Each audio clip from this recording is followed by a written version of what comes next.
ఇప్పుడే country delight యాప్ని download చేసుకోండి. Download the country delight app now. ఇంట్లో వైఫ్ కూడా పాడతారా? లేదు లేదు, ఆవిడ జస్ట్ లిజనర్, బెస్ట్ లిజనర్ అనమాట. ఇక్కడ ఎవరు తప్పు పాడుతున్నారు ఓకే చెప్తూ ఉంటుంది. ఓకే ఓకే, సో మీరు హ్యాపీగా పాడుతుంటే తను ఎంజాయ్ చేస్తుంటారు అంతే. ఇక్కడ తప్పు పాడారు, ఇక్కడ తప్పు పాడారు, పైగా చూస్తూ ఇలా నుంచోవాలి, ఇలా నుంచోవాలి, ఓకే అదే ఉంటుంది ఎక్కువగా. అమ్మ కాస్త అప్రిషియేట్ చెయ్యమ్మా అంటే ఇలాంటివన్నీ చేయండి, నువ్వు తప్పు పాడుతున్నావు అది చెప్తున్నా కరెక్ట్ చేసుకో అంతే. అంతే తప్పిస్తే అమ్మ బాగా పాడైనా లేదా అంటే నేను అవన్నీ చెప్పను, ఉన్న తప్పు చెప్తున్నా కరెక్ట్ చేసుకో. ఓకే, మీ ముగ్గురులో ఎవరు తప్పులు ఎక్కువ పడే వాళ్ళు? తప్పులు అక్క నువ్వే చెప్పు. నీ చెప్పాలా? ఎవరిది వాళ్ళు కొన్ని పాటలు కొన్ని తప్పు పాడతారు, కొన్ని పాటలు బాగా పాడతారు, డిపెండ్స్. ఓకే, ఇప్పుడు కొంతమంది సింగర్స్ ఉంటారు, ఒక 100-200 సాంగ్స్ అయినా కానీ మొబైల్ ఉండదు, చేతిలో పేపర్ ఉండదు, చూడకుండా పాడేస్తారు.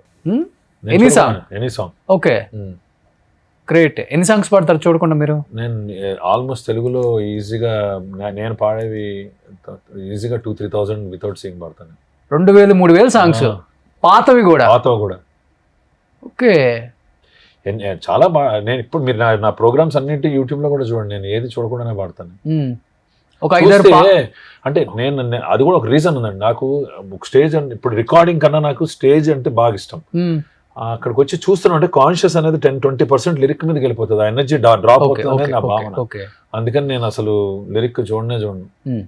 హ్యాపీగా నాకు కొన్ని తప్పులు పోతా ఉంటాయి. చక్రి అనేవాడు, తర్వాత ఆర్పి పట్నాయక్ గారు అనేవారు, కానీ ఆ ఫ్లోలో ఇప్పుడు స్టేజ్ పర్ఫార్మెన్స్ అనేసరికండి ఓకే, శృతి లయ అన్నీ పర్ఫెక్ట్గా ఉండాలి. కొంచెం నేను కాంప్రమైజ్ అయిపోతా.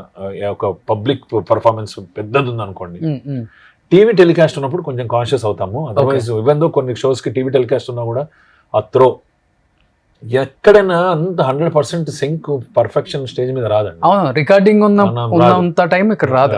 Exactly, live is different. ఇది కాన్ఫిడెన్స్ కూడా ఎక్కువ ఉంటుంది. అవును, ఆడియన్స్ హై కాంటాక్ట్ ఉంటుంది. నేను అందుకని జనాల్లోకి వెళ్ళిపోవడము, ఇవన్నీ కొన్ని మాస్ సాంగ్స్ ఎక్కువ కదా నేను. అందుకని ఏదైనా ముఠా మేస్త్రి కానీ, బాలయ్య గారి సాంగ్స్ కానీ, ఎవరిది తీసుకున్న హై పిచ్ సాంగ్ ఏది తీసుకున్నా కూడా అలా వెళ్ళిపోయాడు అనమాట. ఓకే, నా ఫస్ట్ సాంగ్ నుంచి అంతే.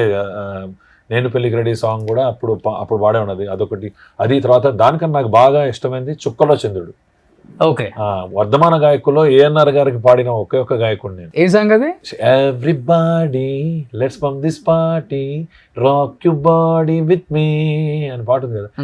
మళ్ళీ మళ్ళీ రాధా అంట ఈ క్షణం నచ్చినట్టు నువ్వుండరా, యవ్వనం అంటేనే ఓ వరం, తప్పు ఒప్పు తేడాలే లేవురా, చిన్న మాటని చెవిన వెయ్యని నిన్ను నువ్వే నమ్ముకుంటే నింగి వంగదా, విన్న మాటని విప్పి చెప్పని బ్రతుకుతూ బ్రతకనిస్తే నువ్వు దేవుడే.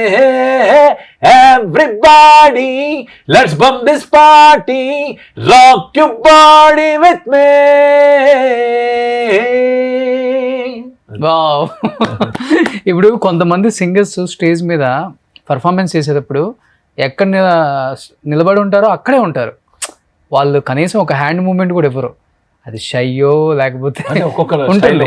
కానీ సింహ గారు, మీరు ఫస్ట్ నుంచి నేను అబ్జర్వ్ చేస్తున్నాను, అసలుకి ముందు 1000 మంది ఉన్నారా 2000 మంది ఉన్నారా అసలు మీ మైండ్లో ఉండదు. నేను సింగింగ్ చేస్తున్నాను, అందరూ ఎంజాయ్ చేయాలి, డాన్స్ చేయాలి అని వాళ్ళ మధ్యలోకి వెళ్ళిపోతారు.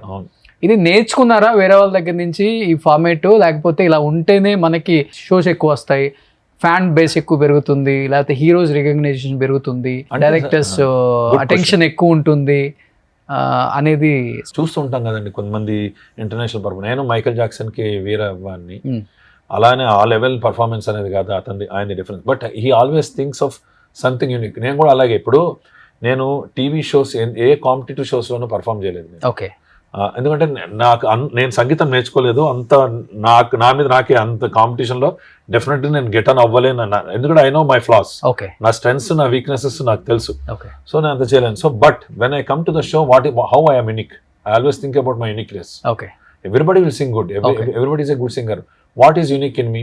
God has given me, my asset is my voice అని నేను అందరు అంటారు. నేను కూడా కొంచెం బోల్డ్ ఉంటుంది అన్న భావన, it's a god gift. Base. So how best I can explore, I always want to rather than concentrate on my weaknesses, I want to promote my strength. ఆ స్ట్రెంగ్త్ ప్రమోట్ చేయాలంటే హాయ్ ఎవ్రీబడి ఎలా అట్లా అనుకుంటూ వెళ్ళిపోయి పట్ అనేసరికి attention సడన్గా grab అవుతుంది అన్నమాట. దాంతో అలా అప్పుడు ఏంటంటే త్రో అలవాటు అయిపోయి అలాగే జనాల్లో కూడా వెళ్ళడము. ప్లస్ చక్రి కూడా పుష్ చేసేవాడు పాపం. చక్రి మంచి సాంగ్ చేశాడు కానీ ఆయన షోస్ అన్నిట్లో ఉండేవాడు. ఆకలేస్తారు ఆయన, అక్కడే నిలబడి మాడతాడు అతను. ఆయన అంత భారీ దీంతో ఆయన వెళ్ళేవాడు కాదు. నేను దాన్ని హైపింగ్ కి నేను ముందర వెళ్ళేవాడిని, అది అలవాటు అయిపోయింది. అసలు ఆయన పాడిన పాటలలో నిన్నే నిన్నే పెద్దగా గ్రేట్ వ్యక్తి అండి. అన్ని ఆయన ఎన్ని కంపోజిషన్స్ అండి. Okay, it's melody.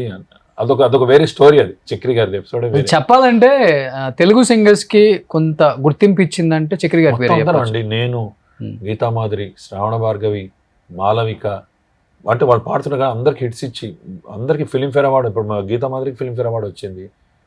మగాళ్ళు ఉట్టి మాయగాళ్ళే అట్లా అందరు. ఇప్పుడున్న కొత్త సింగర్స్ 99% ఫస్ట్ చక్రి. నేను తమన్ గారికి కూడా ఇంట్రడ్యూస్ అయింది చక్రి గారి దగ్గర. ఓకే, చక్రి గారి దగ్గర కీబోర్డ్ వాయించేవారు తమన్ గారు. ఓ అప్పుడంతా ఆయన మణి గారికి అందరికి కీబోర్డ్ చేసేవారు ఆయన. ఈడియట్, శివమణి.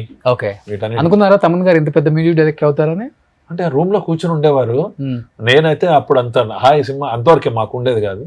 తర్వాత యుఎస్ లో ఆయన అప్పటికి బృందావనం చేశారు. అప్పటికి కూడా నేను ఆయన టచ్ కాలేదు. నేను కిక్ అప్పుడు బృందావనం టైంలో ఆయన యుఎస్కి వస్తున్నారు షోకి. నేను యుఎస్కి షో వెళ్ళాను. ఫస్ట్ డే రోజు నాది, సెకండ్ డే అయింది. అయితే ఆయన మొత్తం రంజిత్, రాహుల్ నంబియార్ వీళ్ళందరితో వచ్చారనమాట. సరే నేను కూడా ఉన్నాను. అక్కడికి వచ్చిన వెంటనే పాడుతున్నారు. కొన్ని ఓల్డ్ సాంగ్స్ అడిగారు. పుణ్యభూమి నా దేశము, ఆర్ఎస్కుడు పారేసుకున్నాను, సింహ. అట్లా మళ్ళీ వి గాట్ కనెక్టెడ్ అనమాట. He felt happy and then అలా కనెక్షన్స్ ఏర్పడి ఎలా మీ సింగింగ్ అంటే మీ టీమ్స్ అంటే సింగర్స్ అందరూ మ్యూజిక్ డైరెక్టర్స్ అందరూ కూడా ఎస్ఎస్ తమనే అనుకుంటున్నారా, లేకపోతే మీ వాళ్ళు కూడా నందమూరి తమన్, కొందరు తమన్ అట్లా ఎందుకు ఒకసారిగా వచ్చింది నందమూరి తమన్? ఏం లేదండి, ఇప్పుడు నాకు కూడా ఫర్ ఎగ్జాంపుల్ నేను బాలయ్య గారికి ఎక్కువ సాంగ్స్ పాడాను. అవును, చాలా మంది బాలయ్యకి పాడతారు. అది ఒక ట్రెండ్ వస్తుంది. ఆ మధ్య 2016-17లో అల్లు అర్జున్ గారికి ఎక్కువ పాడాను. సరైనోడు, రేస్ గుర్రము, 2 హిట్ సాంగ్సే. అలా ఆడియన్స్ ఎప్పుడైతే అటాచ్ అవుతారో అట్లా. బాలయ్య గారు తెలిసిందే కదా, ఆయన బాండింగ్ వేరే లాగా ఉంటుంది ఎవరితో అన్నా. And it's great that Thaman గారు 4 కంటిన్యూస్ హిట్స్ ఇచ్చారు బాలయ్య గారికి. People will also feel. ఇప్పుడు నేను యూఎస్ వెళ్ళాను అన్నా కూడా మా బాలయ్య ముట్టుకున్నారు ఆ టైప్ లో ఫీల్ అవుతారు కొంతమంది. అసోసియేషన్ బాగుంటది కదా బాలయ్య గారు. అవును, చాలా అండి, చాలా. ఓకే, హీ ఎంకరేజ్ మీ 2010 నుంచి మా అసోసియేషన్. అప్పటి నుంచి he continuously I will go to him his home, he will come to my place.